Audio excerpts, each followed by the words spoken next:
Sorry, wrong voice. This is Dark Souls, the game you heard of because it was an absolute nightmare for game journalists. An RPG, dark fantasy, open world? I guess. This joke's still going, huh? A game that tests your patience, experience, and if your controller can handle the fury of 1,000 lemons. That's negotiable. Dark Souls is a game where you play as John Souls. It's the only name we can figure out, okay? While selecting a niche few options of starting classes that are fairly rounded or cocksuckers. Design your character to be the next Vogue model. Use a multitude of different weapons and builds to take on monstrosities that tests your said weapon and build of choice. Not this shit again. Explore a cruel, grim earth with a convoluted story that keeps you guessing over what the fuck is going on in this beautiful yet tragic world. So, let's start off with the basics. The beginning. Before getting into the game, you need to figure out how you want your character to be. Having different stats depending on the class that can help you progress with your initial build that you have in mind, or having a better starter weapon. But that's for fucking nerds. After making your beloved character, it's time to take on In the age of ancient. This lady interrupted me. Now you can begin your adventure. Yes, indeed. You bitch! What the fuck? This wasn't what I meant when I said I wanted the body pillow. Starting the game with the broken weapon you charge through. Killing crackheads, climbing a ladder, lighting a bonfire, and opening a big door. Get jump scared by Nikocado himself, pummel him a little only to realize that this hunk of fuck doesn't give a shit about your weapon. Realize that there is an opening that conveniently closes when you go through it. Pick up a shield, pick up a sword, murder. Go through the condor. Get rolled and find your first friend. Get the Estus flask, get a key, you stab, you slash, and maybe parry for a little extra style. Only to come face to face with the fog gate again. Only this time, it's not a gateway to another checkpoint, but a challenge to face Nikocado again. Jump, stab, slash, and kill. Victory achieved. Firstly, this is a strong introduction to a game. Orange messages on the ground that optionally introduces you to the basic mechanics for the game. You realize that the majority of everything around you isn't your friend, and those that are your friends are slipping away because kindness isn't well rewarded in this world. And though some things seem weaker than you, there are also things much stronger than you. But regardless of that, you push through. Whether you get hit by a boulder, experience loss, attacked by more than a single enemy, fighting someone who's more well equipped, or battling against a monster that is 4 times your size, you manage to achieve victory. And this is a narrative that appears constantly. Now, it's time to visit our humble abode. Welcome to Firelink Shrine, one of the few places that has background music. Unlike the Asylum, which was caged and eerie, this feels more open, more relaxing. Having a solid conversation with our good friend here, we learned that we need to ring 2 bells. One at the highest point and the other at the lowest point. And it is from here that our adventure really begins. We raid a humble village with your average Florida residents that do nothing but try to harm you. So, more slashing, more blocking, more parrying, and more traversing. For how simple the game's mechanics are, it still finds a way to be incredibly fun and satisfying. This really is Florida, huh? Something that a lot of people love about Dark Souls is the fact that this game doesn't really hold your hand. It throws you in a world that surprises you every step of the way and expects you to learn from it. It gives you certain tools and hopes to God that you'll use them. It constantly preys on you to take your time as you go through the game's trials, like going sicko mode parrying this casual fuck. Take this encounter for example. It's a long, slim bridge that was behind a fog gate. You're expecting a boss, but there is nothing there. Move a little ahead and start to hear crossbows. Turn around only to notice a ladder with 2 enemies shooting you from a safe distance. You get up there, slaughter them, and it's back to marching towards the gate, only to get surprised by the boss. Fuck no, baby!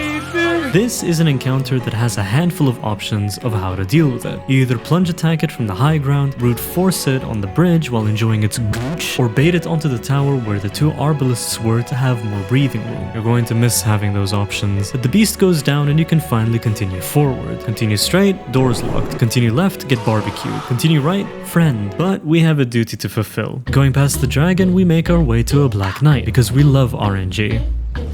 We really love RNG. Sticking our swords in places the sun don't shine and continuously killing the undead for souls and titanite shards to make this part less painful. Finally getting our +5 weapon, it's time to take on our first trial.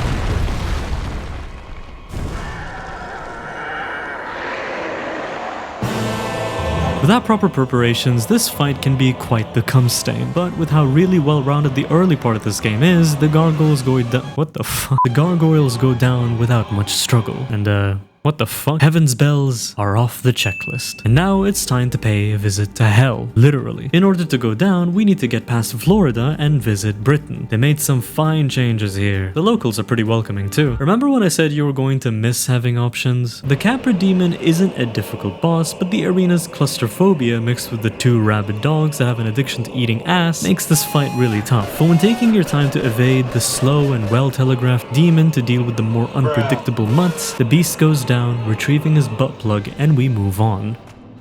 Oh yeah, we're getting much deeper now. If you know what you're doing, you can get past the depths in a couple of minutes, but if you get lost, well, avoid these googly-eyed fucks. But we're here for one reason, and we'll keep going after that one reason. It's to pet the dog. It's a pretty big dog. That's a fucked up looking dog. That is indeed a dog. The Gaping Dragon is quite the breather compared to the Capra Demon. More spaces, no dogs, a large hitbox that allows you to hit anywhere you like.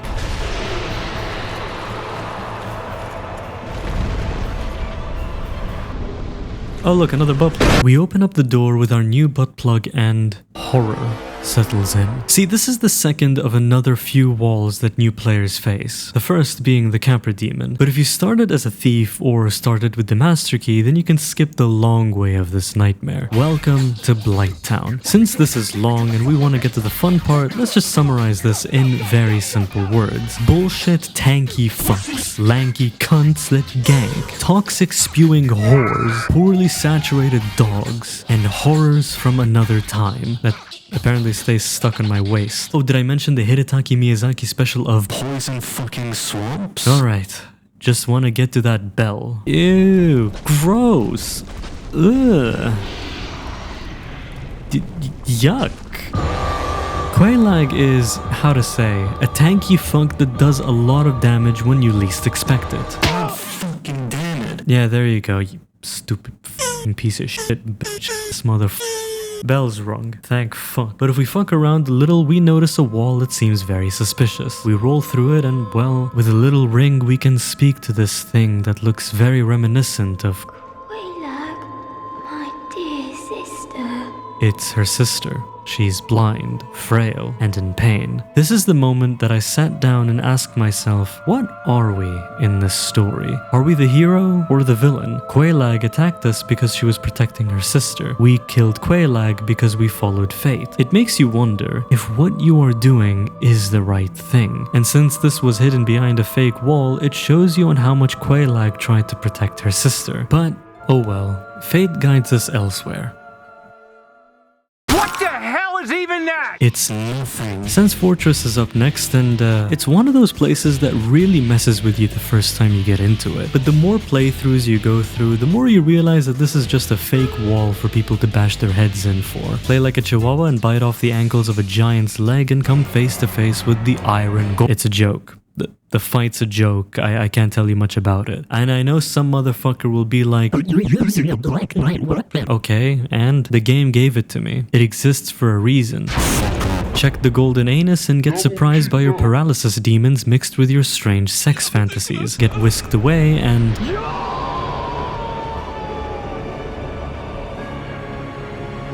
This is probably the grandest experience any player can go through. They've seen nothing but dark and despair, horror and disgust. To have the sun shine on them and witness the golden land is honestly reassuring. We go through elevators, sexy skip 1. Yes, there are many more sexy skips in mind. Hello again. Do some balancing.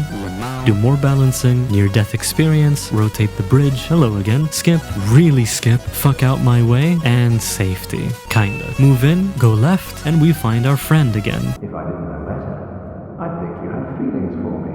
Oh. More than friends? Sexy skip 2. Fog gate and...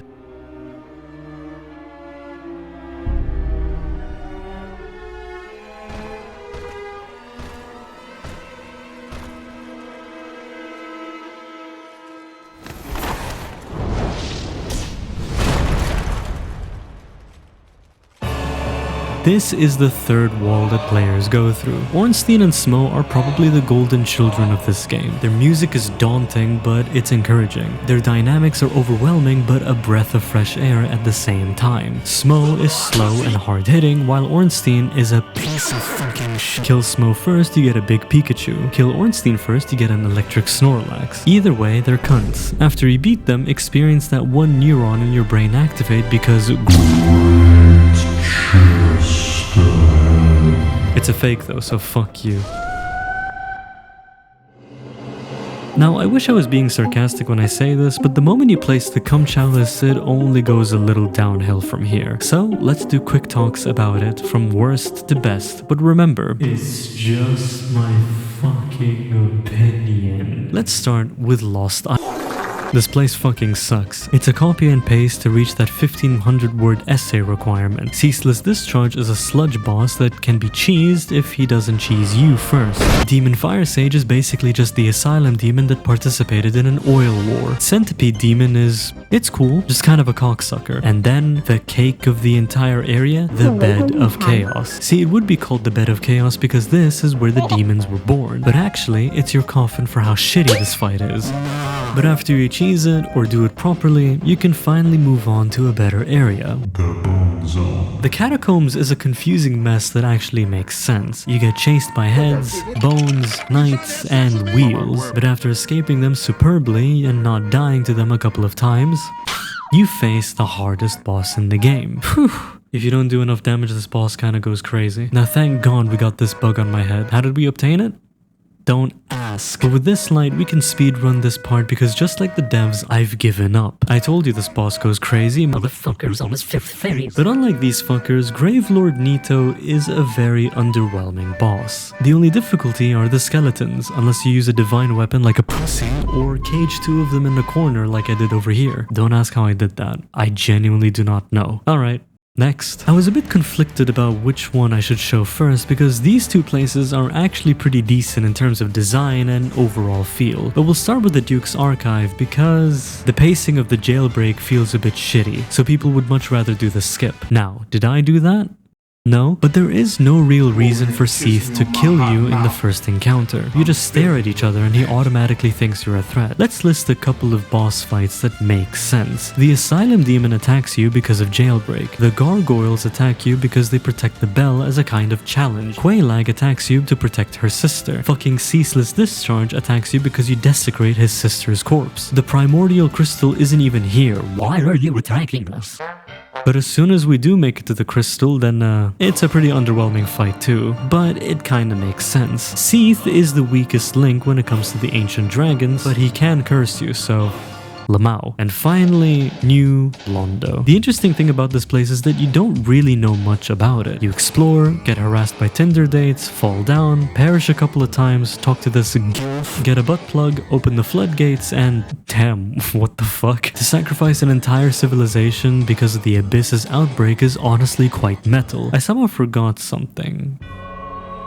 Yeah, I'm not putting that because I don't want PETA to come after me. We pet the dog, get the cock ring, and go to New Londo to take on the Four Kings. The Four Kings is basically what you would call a damage check. If you can soak all the hits while giving out a lot of damage towards the boss, it'll be an absolute cakewalk. Delay quite a lot though, and it can become quite the bukkake. And with all them fuckers out the way, we can finally... Man, welcome to the DLC Boogaloo, ya fucking nerd. Failed abortion's hand comes out and snags you into the past. Wake up, what'd the dog do? Kill, mushroom. Now run. Just keep running. BBD. Condor. Ooh, that is a big incision. Ah, fuck. Artorias is the poster boy for this game. He was built up pretty highly in the story, and to be honest with you, this boss rocks. The music is eerie, heroic, but also villainous. With a very memorable cutscene and moveset, this boss is honestly a wonder to ever even exist in a game this old.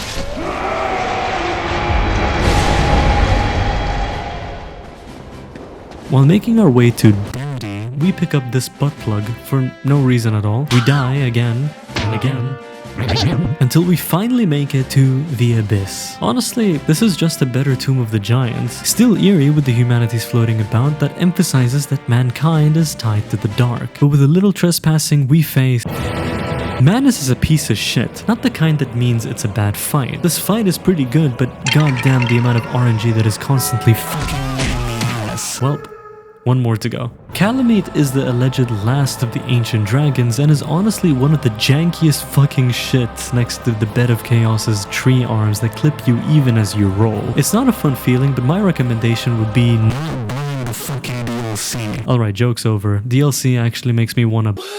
And now, it's time. Time to end this whole adventure. Time to face our last obstacle. The Lord of Fire himself, Gwyn. The same man who ushered in the Age of Fire. After going through the multitude of struggles, you believe that this will be your toughest challenge yet. Enter through and... This is a husk of what Gwyn used to be. His story ended the same way your story began. This is just another hollow standing in your way. After his defeat, we have two choices. To link the fire or to leave that age behind and usher in the Age of Dark. In all honesty, you've seen it all. The lies, the illusions, the suffering, you name it. This is the comeuppance of prolonging an age that nature rejects. And just like the Age of Fire, it is time to stop. There are so many things that I haven't talked about in this game. So many stories, characters, and secrets. So many builds to try and so many paths to explore. But that is for you to make. This is one of my favorite games of all time. I still get the same sensation that I felt a whole 11 years ago. And with the many hours and deaths under my belt, I can safely say that this really is Dark Souls.